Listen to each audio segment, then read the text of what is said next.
Man, just something about that music just gets me pumped and and ready to go for another episode of the Andre The Beast Crayton Show. Welcome. You know, today I am fortunate, once again, to have an extraordinary guest on my show. So let me talk a little bit about her before she comes on.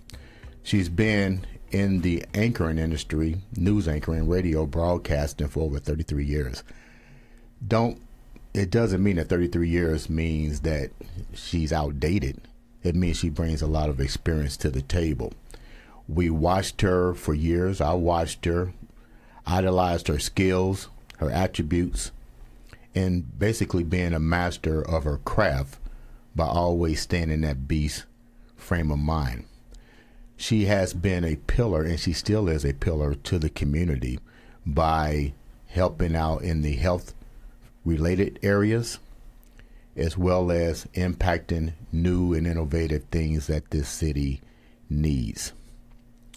She is a mother, a wife, and more importantly, a friend to all of us in the community and throughout the United States. Without further ado, I'd like to welcome to the Andre The Beast Show my good friend, Miss Debby Knox. Andre, thank you. That's quite an introduction. I'm getting good at this. You are getting real good. I'm hiring you. That's great. No. Thank you very much. That's sweet. So, Debby, tell the viewers a little bit about you. I mean, your list of achievements clearly goes on and on, but I'll allow you to tell a little bit.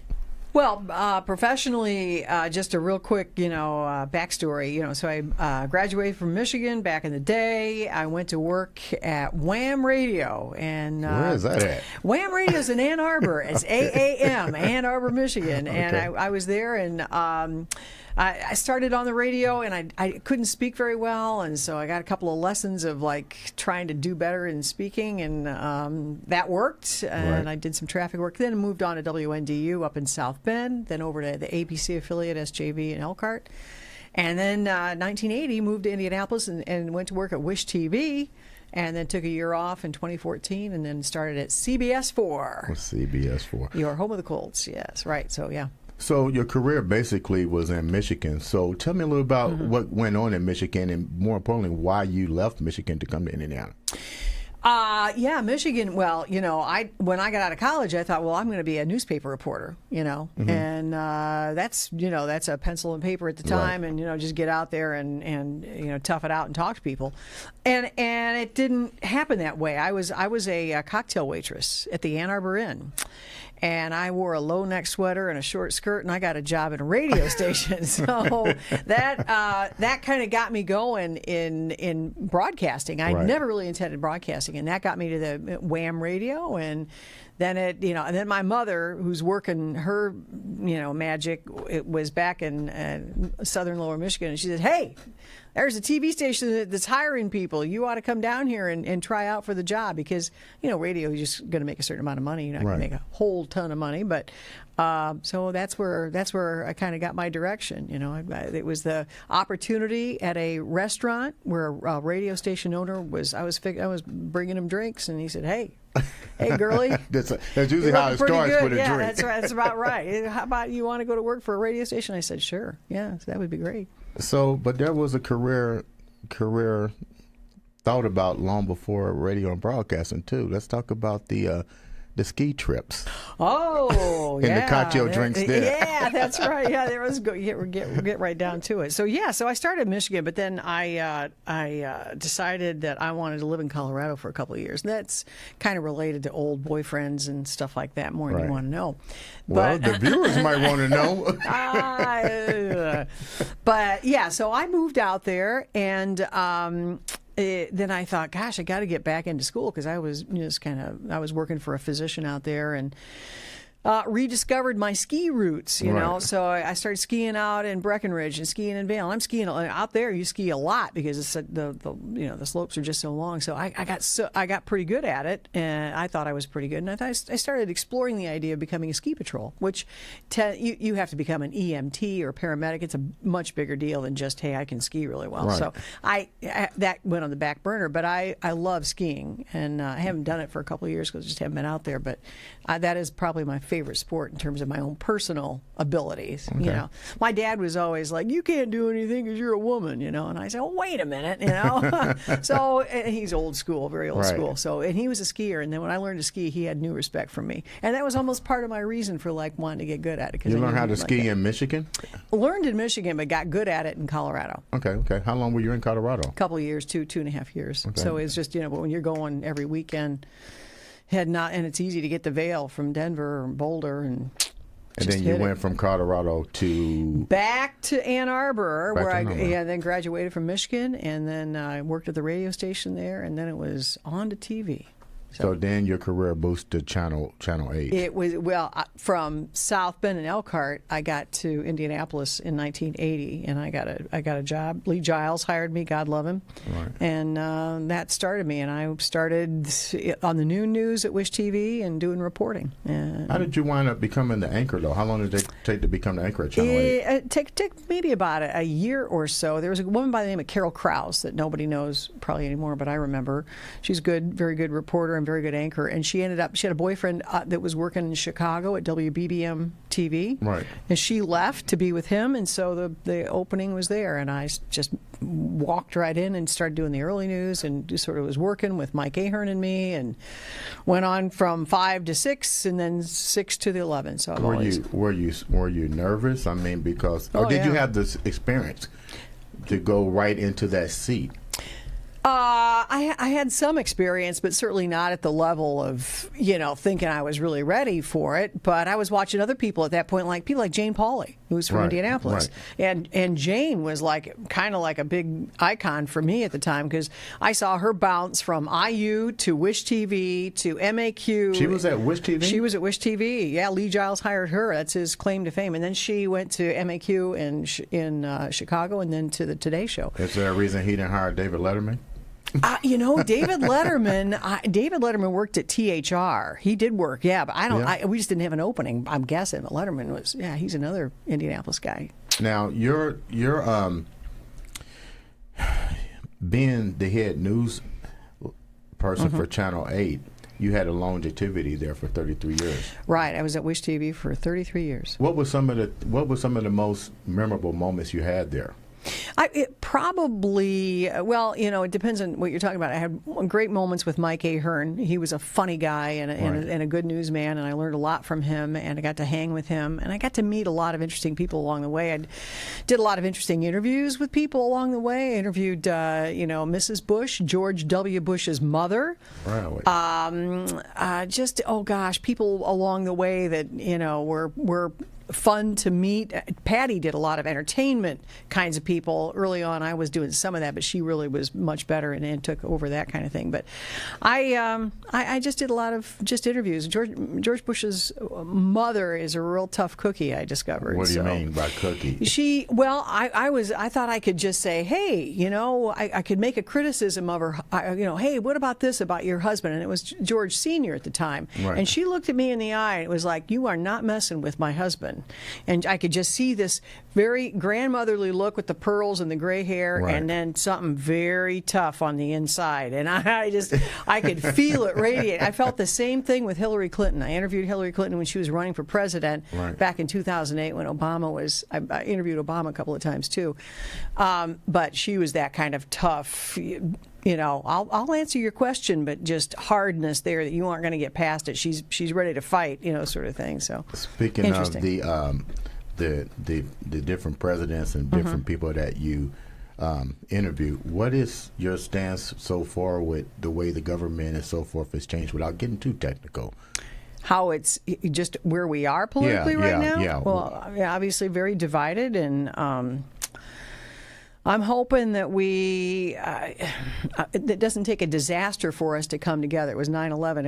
Everybody sort of got behind 9/11 and that united the country. I don't want anything like that. I just hope that we can all sort of talk through our differences, yeah, and find out about each other. Because when you really get to know each other, there's not that many differences. It's, you're hearing people scream on TV, and you need to let it go. So when we talked about. Why don't you tell me a moment in your life that was so heartening that you just felt like there was no end, and you managed to come up out of there and with flying colors and go, wow, I couldn't believe I'd done this.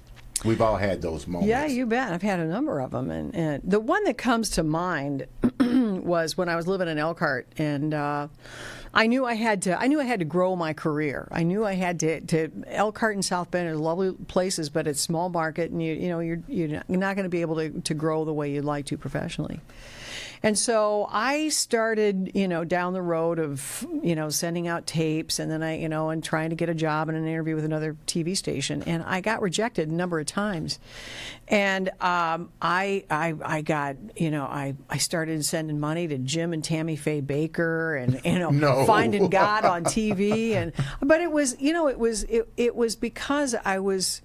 Worried so much about my life and if I was ever going to get this opportunity to ever go beyond. And was your family hard on you that made you get to that thing? Like they was demanding that you succeed because your father was a doctor. Yeah, he is a doctor. He's still alive. He's 90. There was always an expectation that I was going to get through college and support myself. And that was, and the way I got motivated is my mother would just absolutely drill. She would let me know every day how much she spent on me. So it'd be like, Debbie, do you know how much I paid for that dress you're wearing? And I'd say, oh, Mom, well, I paid $80. It was just that. And so what drove me was to get away from that. Right, I didn't want to have anybody control everything. So I had a lot of internal ambition. So anyway, I got into sending tapes out, and then finally it just kind of like this moment, a light bulb went on and said, Debbie, you need to be very disciplined about sending out your tapes and get less emotional about it and just hit it like you do with weight loss and everything big in your life. You just got to get serious about it. And when I did, opportunities started coming my way, and it was a learning lesson for me. I was just like, get prepared, make it a business, be serious about it, and then proceed and do what you need to do. Don't be, I got rejected and everything's terrible, and get all caught up in that. You need to no, okay, you expect that kind of thing, but let's move on, When you got the rejection letters, did they briefly tell you why you got rejected? No, not necessarily, no. It was just sort of like, well, sorry, we don't have any openings right now, so see ya. So I didn't know if it was a bad tape or I looked bad or, all that sort of thing. I had no idea at the time. So I guess being the celebrity that you are, because let's be real, you're a celebrity, you're an icon. People really don't realize that you really probably had a tough struggle to even get to where you're at. Well, I had some struggles, but compared to what people go through in life, right. I've sort of looked at my life and go, babe, you had it difficult in some areas, but compared to some folks. What do you mean when you say some folks? Like, how do you compare what you went through in our times? Yeah. Moving forward into now, as far as the struggles. Well, I think in terms of, I never had to worry as a kid about money. My dad had made enough, and he wasn't a millionaire by any means, but he was a hard worker, and we never had to worry about stuff like that. And I know a lot of people growing up who have had to worry about where the next meal's coming from. Right. I never had that. My mom had a lot of issues as we were growing up, and I think she came from a very poor background, and she had a lot of mental stuff going on, and it was depression, and so there was a lot of trauma and some turmoil during that growing up with her. She's sorted a lot of it out, but it was hard at the time. And as a kid, you don't understand what's going on. So, and I was taking responsibility for whatever. If she would have go through a depression, it was like I caused it, and I realized it really wasn't me many years later. But anyway. So yeah, you learn, and you just and then you think about other people who've had it much tougher, and abusive parents and people who have all sorts of emotional issues and difficulties and stuff. I feel like I've been lucky. That would probably explain one of the reasons that you're so passionate about one of the fields that you're in the news area, which is health related issues. Tell me a little bit about that. Well, growing up, I was my dad was always talking about medical issues. My mom was a nurse, so I was just sort of always around it. So it was comfortable for me. And when I got to Wish, it was like, well, hey, we're going to do health segments. Why don't you get involved in doing that? I said, that's kind of a perfect fit for me at this point. So I got to, and I knew how to, it's funny, I knew how to kind of chit chat with doctors and kind of get through the, I'm the doctor and I'm the smartest person in the world, and I know I get that. I've seen that before. I'm not bowled over by that. So I was able to make a lot of contacts and do a lot of fun stuff. Did stories about heart transplant surgeries, and early on, way back in the '80s, with a doc from Methodist and stuff like that. So it was fun stuff that I got to explore hearing devices that were changing and technology. And even now, I just did a story about this. I'm doing a story about a stroke mobile unit. They've got a mobile unit that if you're having stroke symptoms, they will come out and get you and treat you 35 minutes faster than if you go to the hospital. And that's here in Indianapolis. So is I that love on stuff Channel like 4? Yeah. That's going to be on Channel 4. That's right. I'll get you on my podcast. We'll talk about it. No. Oh, yeah. So speaking of podcasts, you're also thinking about doing a podcast with Jason, maybe. I know. Hey, maybe. Hey, I know a guy. What a great producer. Well, I love hearing about now we can turn this all around. I can start interviewing you real quick. No, don't do that. No. But it's been interesting to see how this has all grown, and what a setting. I wish all of your listeners and viewers could see this. This is a cool setup. Well, Jason. Thank you. Yeah, Jason. Yeah, great job. And there's a whole other studio downstairs too. It's amazing. Downstairs and in the other room. Yeah, this is like Hollywood. This is terrific. Anyway. Now you got nominated for a lot of major awards. Tell me the most impactful one that really stands out. Well, I've won 3 Emmys, and 2 of them were for the newscast that I were in. But then I got an Emmy for some health reporting that I did, and that was a series of reports on women eating their placenta for after they have a baby. You've heard of that. I'm sure you have. Yeah. There are women, as the Kardashians were into it, and it's sort of a trend. I think people still do it. You whatever. You may not want to know all about that. But I also, in that same series of reports, I did a story about a kid at Butler who was playing tennis, and he was involved in a shooting before he got to Butler, and he was shot in the hand. And he was a tennis player, and he had a scholarship to go to Butler, and he talks about how playing tennis with his hand was falling apart, but he made it through and got to Butler, and it was an incredible story. And then some other stories that are related to that. So I'm very proud of those stories. I'm also very proud of a story I did about a guy that had leukemia, and his insurance wasn't going to pay for the treatment. And I got that really clued me into about how we need health care in this country. If you get me started, I'd talk about that for all day long too. Everybody's got a right to health.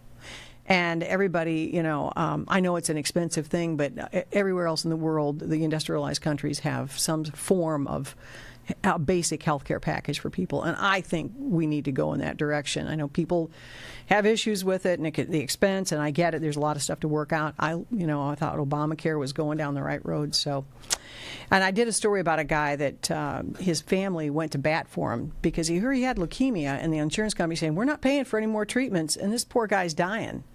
And I documented their struggle about battling insurance companies and getting on the phone and going through 15 different people. And the guy, he was a good guy. He lived next to his parents. He went to IUPUI. He was an engineer, he's a self-made kind of guy, and then got no help, from anybody because, they just wouldn't pay for his treatment. So how does that make you feel? I can see it's emotional to you right now. It made me realize what people go through. And if you're sick and you're trying to fight insurance companies or get some, you can go, in this country, you can go broke really easily. I've got friends in Europe that they will not come over here unless they take out an insurance policy, because if something happens here, they'll go back with a bill that's thousands and thousands and thousands of dollars over here. So it's a different system. There's some great strengths in research, and we do a wonderful job of taking care of a lot of people, but a lot of people are just not that healthy in this country, and it's expensive. It's very expensive. So anyway. Well, we know that you take care of yourself because you got a lot of notoriety from the last couple of years, the weight loss that you've achieved. So evidently you must have saw some, let me rephrase this. Benefits, but what do you think caused the increase in weight, and what led you down the road to say, I need to change this? It was, a lot of it is just bad habits, not being mindful about what you're eating, because that's the big battle. I don't have to tell you, I'm preaching to the choir because you are all about that. Hey, you don't know what I eat today, does today? Well, I know what you're drinking. No. So, yeah, I just let it, you just let it slide. Yeah. You sort of do these things, and then, life takes over, and you're busy, and you're not paying attention, and you slap a pizza in the oven, and you're just like not eating right. And that happened to me for way too many years. And then finally it was like, what in the heck have you're looking at pictures of yourself going, that's not me. That's just, that was never, I don't want to look like this. So then I got more serious about it. And you were still doing news too, correct? I was, yeah. It was toward the end of my time at Wish TV, and I thought I need to get myself together here. So I got serious about that. Got serious about my diet. Worked out assiduously, man. I was like going over. I lived near Butler. I was going over to Butler. I'm lifting and running and doing everything, and I dropped 60 pounds. I think so. I know. Thank you. Some of this has come back. A pandemic. I'm still working on it, but it was just a lot of sloppiness, and it was starting at about age 50, not being mindful of what I was doing. It's funny you keep mentioning Butler, but you went to Michigan. You are a big Butler supporter. So tell me, is there a connection with you in Butler? Yeah, well, I wish there was more of a connection. No, you're right. I went to Michigan. Both my kids graduated from Butler. Okay. So there's that. And my husband at the time he's a psychologist, and he was the director of the counseling center there. So I had a lot of connections, and I lived 5 minutes away. Okay. So he was able to because he was on the staff, able to get access to their workouts facility. So that's where I went. So you have two children. Two children, yeah. Tell me about them. Yeah, Michael Tierman is a lawyer with Ice Miller. He does real estate law there. Okay. And my daughter is Anna Tierman Kidwell, and she is a nurse practitioner. She's a psychiatric nurse, and she works at the Jane Pauley Clinic up in Anderson. So I'll be to see her when I leave this. Yeah, right. She knows people so I know that. Yeah. We're sort of a small world thing, Now, your son is also a DJ. What's his DJ name? Tier Monster. Monster. And he appears on Twitch every once in a while with F Moon, or that's, I don't. Jason, you ever heard of that? No. They're pretty small. Of course I have. Thank you, Jason. Yeah, he's had a DJ business since he was in high school, and he does weddings and occasional stuff now. A lawyer that's a DJ. Yeah, and during the pandemic in the beginning, he was doing like these crazy graphics and doing DJ music with this other kid that he's with. So he enjoys it, and he's a classically trained pianist. So really? you ought to hear him play. Yeah, and when I go over to his house now, it's like, hey, Mom, listen to this, and blah, blah, blah, it's all Beethoven and Brahms, and it's beautiful. He does a great job. We now have the ability to go mobile, so we might just do that on one of the upcoming podcasts. There you go. So another question I meant to ask: you've been in the broadcasting in the news industry for years. You've seen the shape. You retired. Yes, What was life like when you retired? I was ready to retire. I'd worked 33 years at Wish, and I was tired. I mean, physically just tired. I was doing the late news for a number of years, and I just felt like it was time for me to go. Do you ever just take your hat? It's time to go. So it was time for me to go, and I thought, well, I'm going to just go. And I had no job and wasn't planning on working. Right. But I did some commercial work for Honda and some other things, and kind of got involved with Patty and her production. That's when I kind of met you, and we were doing some workout stuff together for a show and everything. So it was kind of cool. And then all of a sudden, like August 11th, I remember when you got the call. We was at what was that restaurant called? Probably Patashu or something like that. You like French food, you're into French food. And you said, "Hey, Andre, I got this offer." Yeah. And I was like, go for it. Mm-hmm. So how did it feel knowing that the new television station, Channel 4, wanted you? That was pretty cool. Yeah, I was, and I will, by this time, I'm way down on my weight. I'm like 60 pounds, so I knew they wanted to check me out just to see what it was going to look like on TV, and that was that was remarkably helpful in keeping my longevity. Not only was I feeling better, my blood pressure's down, everything was, I just generally had more energy, but it was the way that I was able to, access the new job and be considered, and I got offered the job. It's been great. I'll tell you what I like about the Channel 4, and I like the direction in which they went, the new CB4. Did I get it right? CBS4. CBS4. Yeah, very good. You got the new CBS4. New CBS4. News anchor Debby Knox. Yes. What I like about the direction that you guys went, you guys also bought Brian Wilkes. Brian Wilkes is on Fox 59. See, we are sister stations in the same building. CBS4 and Fox 59 were all together. Chris Wright is on CBS4. Brian's on Fox. They all sort of work together, but Chris Wright. That's really, really neat how they did that. You've seen the changing of the guards. Yeah. Let's be real. You've seen the changing of the guard. We won't get deep, but we seen when the transition took place. How did that make you feel? Just seeing how, how the TV whole business was going, or how you see the change in people. The change in the news anchors. They're now young. They're vibrant. It's a different different landscape. Different landscape. What did you feel that you brought to that landscape, or are they still reaching out to you? And how did you feel when it did come into effect? Yeah, well, one of the things that TV stations do is a lot of research. They want to, and one of the things I have gleaned over the years that I have pretty good name recognition. Yeah, you do. Especially with older viewers. Yeah, not so much younger viewers, but older viewers. So that Wait a minute, older viewers. Older viewers, I'm not saying the age. I'm just saying I grew up with you, Debby Knox. I get a lot of that. So and I'm happy about that. So so I know that they've done research, and Debby Knox, that name is, a number of people know it.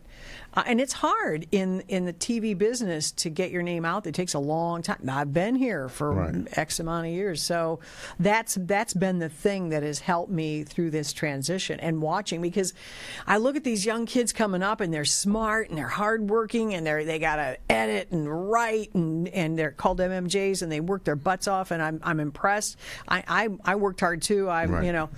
But it takes time to get that name recognition, and that's what a lot of stations will look at when they're looking to hire an anchor. Reporters are a little different situation, but so I knew that that was working for me. So your brand is definitely your name, but you've also have a great connection with other brands, and one of the brands is the woman that you share the same birthday with. Patty Spitler. I know. Tell me about you and Patty. Y'all got to be like this. Yeah, well, we are. Yeah, we've worked together at the same station for years and years and years, and Patty and I have a very special friendship. When she, she has a hearing deficit. She's pretty open about that. And when that was starting to happen, I was the first person, I think she would tell you this, that I took her to the hospital to a speech and hearing guy to check her because she was having dizzy spells. So I've been around her through thick and thin in terms of like that journey for her, and I know that she has hearing aids and stuff like that, and she's very productive. But we've, she and I have sort of kept ourselves invented and reinvented. She's like doing great stuff with her TV shows that she's doing. I've been able to stay in news, and we're both busy. We always like, hey, let's have lunch, and it takes us 6 months to get together because we're both so busy. But she's a phenom. She's a little workhorse. I call her the hardest working woman in Indiana. She is. She's very hard working. She's doing it all. She's on the air, doing sales, got the dogs doing. I mean, she's she's a good friend. She's a good gal. She's tough broad. I like her. On a serious note, we just got the verdict about the horrible tragedy that happened. From a news perspective. Are we talking about Derek Chauvin? No, the George Floyd. Oh, George, yeah. George Derek, Floyd. Okay. From a news standpoint, come at me from two directions: from a news standpoint and from the Debby Knox side, the non-news. How did that make you feel? And from everybody, I would assume had the same reactions watching that happen. That woman that just videotaped the whole time. There was no question in anybody's mind what happened there, and you want justice so bad in this case. We all saw how the country erupted last year, and the frustration. And this is not new for the black community. This is something that's been going on and on and on. And now you could not escape that conversation about what's going on. So it's been a difficult year. You want to see change. I wouldn't want to be a police officer. I know that a lot of them deal with some very tough situations. I get it. I totally get it. But in this case, please, and I was so happy that Mr. Chauvin was found guilty, and and we've just begun these conversations. There needs to be a lot more talk and conversation about police training and that sort of thing. We got to do it. We just have to do it. It's hard, and there's a lot of defensiveness, but we have to do it, and it's because we got to deal with this kind of issue in this country. This just popped in my mind. I sent you that email. You remember that email? Which one? Which one about the neighborhood situation? Yes. That's kind of got a bunch of people talking at the station. Really? Yeah. I mean, you can tell your audience what this is all about now? Yeah. There was a letter that came in the my email box. It really came from a friend of mine. I don't want to give his name. And he sent it to me. Yeah. And I was like, is this real? And he goes, Dre, this came to me. And I said, well, let me forward it. And I sent it to you.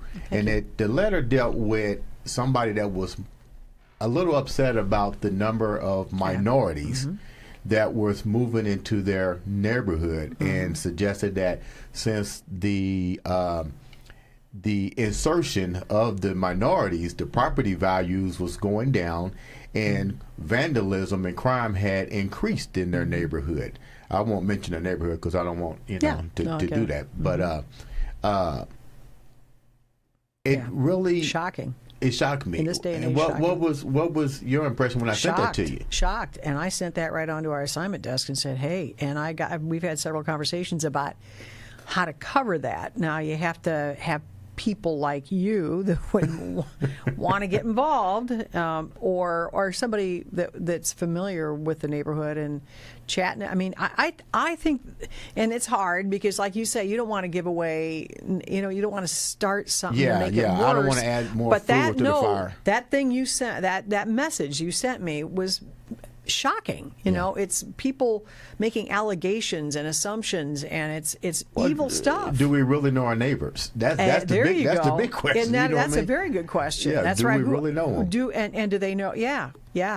So we even talked to the newsroom about, do we bring the FBI into this? Do we get them involved? And then you can take it to a pretty high, but nobody's threatening. Right. But it was allegations. Yeah. It's kind of crazy. That's crazy. That's the stuff that's out there. Since we had COVID, how has your life changed?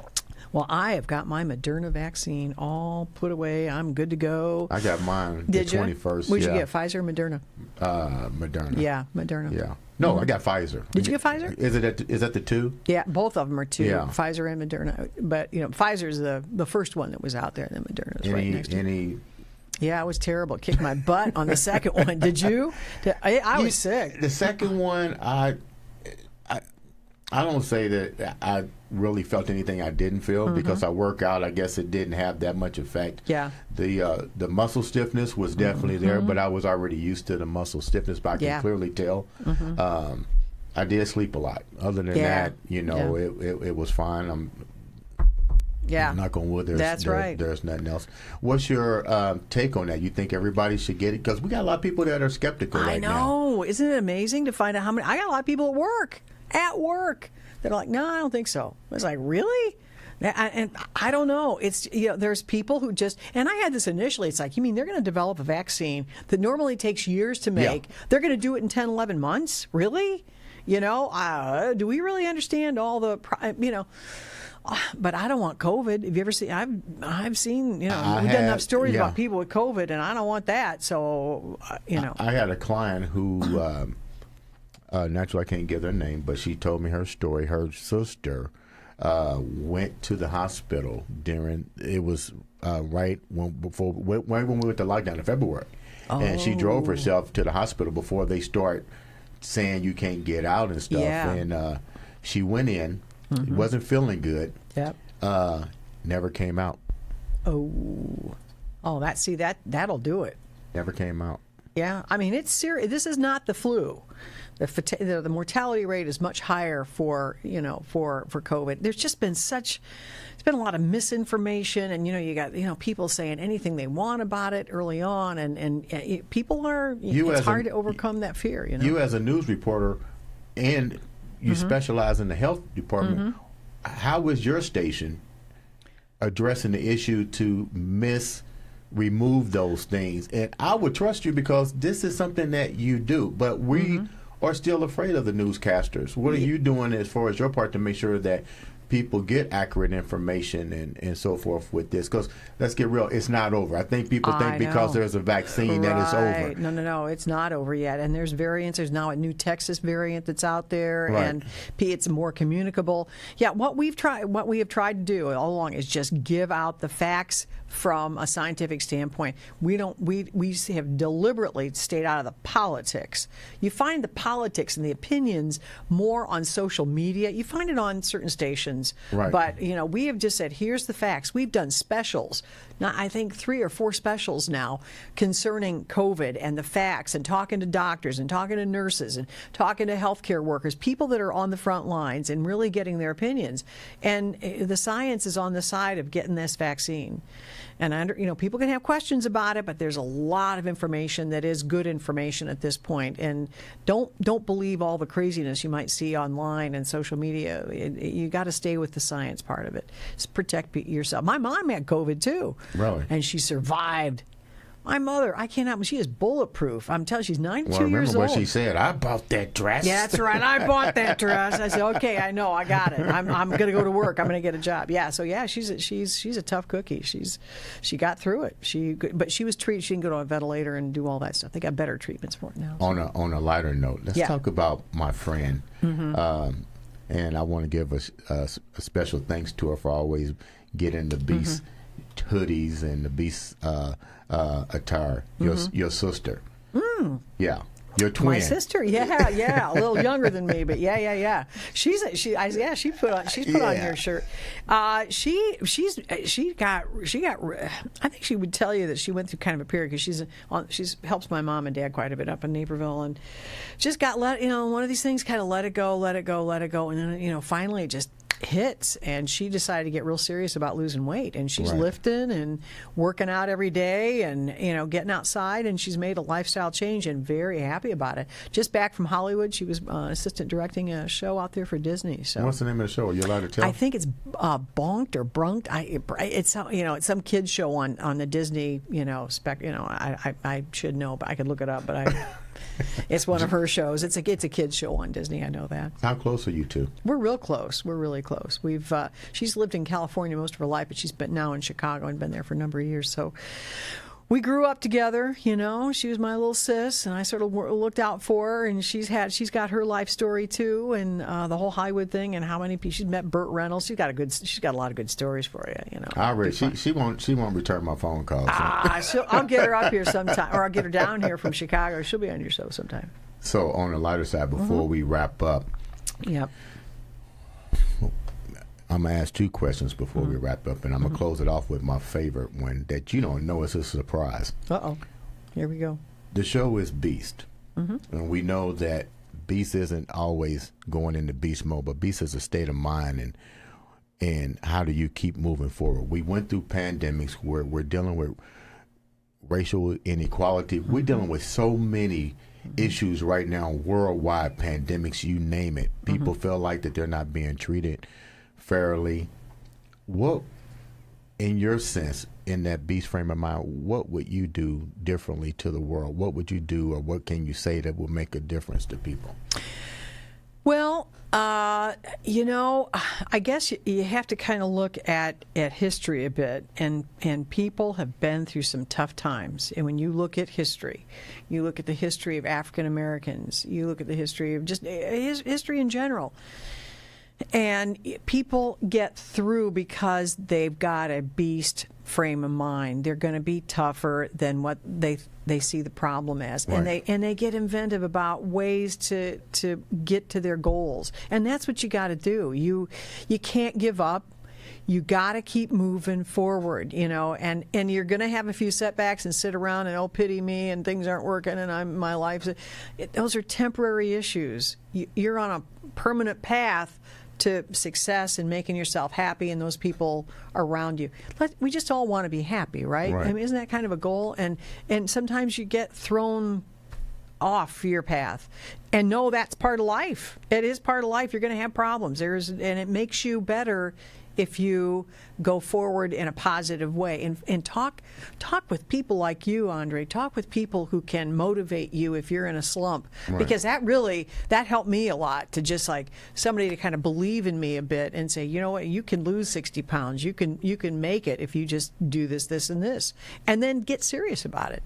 And weight loss is more like it's a consistency thing. You got to do it all the time. You can't give up. So just, you know, we had the lieutenant governor on. Very nice lady. And we're going to talk about getting Governor Holcomb on as well. That'd be great. What do you think?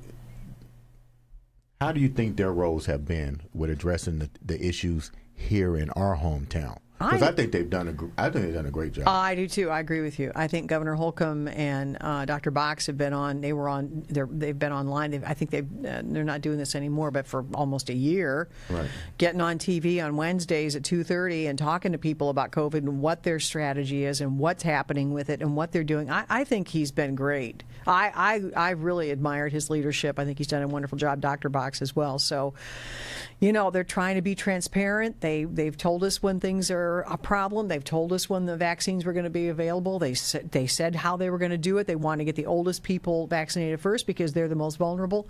I respect his leadership. I think I do too. A lot of people are upset because he closed down so many, you know, and the masks and all this other stuff. But man, this is a pandemic. It's you know, it's different. You have a protocol you have to follow, and I think people fail to realize that in order to prevent matters from being worse, you got to follow the protocol. Yeah. And if he's our general or she's our general, we need to follow those protocols. I'm with you. Before we wrap up, tell me what keeps. Who is this? Well, that's Bunk. That's what it is. Man, you got a good producer.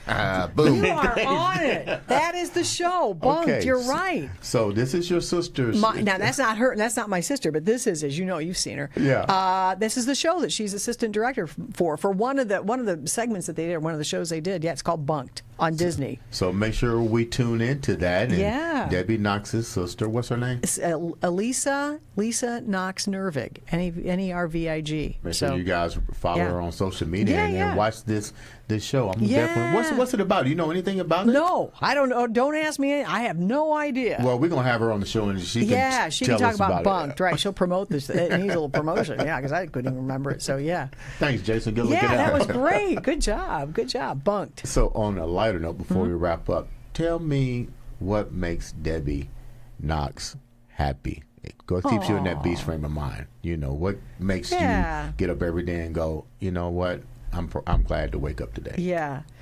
You know, if being a mom, and I am a mom, and you're a father. Oh, yeah. And you know, if your children are happy, aren't you happy? Oh, yeah. Oh, man. I mean, and I'm not everybody's a parent, I get that. But if I know that my kids are in a good place and they're happy and doing the things they want to do, that makes me very happy. You know, I'm very happy when I get to do stuff with you because you're very motivating. I mean, that's the other thing is get around people that kind of lift you up and that you can lift up. Hit your wagon or something. Yeah, that makes me happy, you know, and staying away from those people that can be kind of, you know, take you down. That it doesn't help you. So, yeah, children, being around motivated people like you, it's all good. It's all good. And knowing that, you know, really knowing in your mind that problems are temporary and they're not going to last. You can get through it. And that's some advice my mom gave me, as crazy as we all were back in the day. But hey, you know, you'll get better. Things will get better. Things will get better. Just know that. Know that. Live it, you know. That's what you got to do. Check out what I'm about to ask her. I know what she's getting ready to do. So, tell me about your stance on the last president that was in. Oh, what are you doing? You're getting me in trouble now. We won't go there. Talking politics. Yeah, we're going to stay away from politics. No, woo! Debbie told me yesterday, she said, Dre, if you bring that up, I'm going to walk out. I figured she's just going to get up and just like walk out the door. We'll end this show. I'll be like... And the interview was going so well up to that point. Yeah, that's a real dramatic way to end it, you know. But, no. But anyway, Debbie, thanks for being on the show. It's great to have you. We're definitely going to have your sister on and talk about, what was it called? Bunked D. Bunked, yeah. Bunked D. Bunked, I don't know what it is. Yeah, but that's her show. Her on here. And, you know, like I said, you're definitely an inspiration to everybody in the state of Indiana, worldwide. Thanks for being on the show. Ladies and gentlemen, this has been the Andre The Beast Crayton Show and my guest, Debby Knox. Thank you, Andre.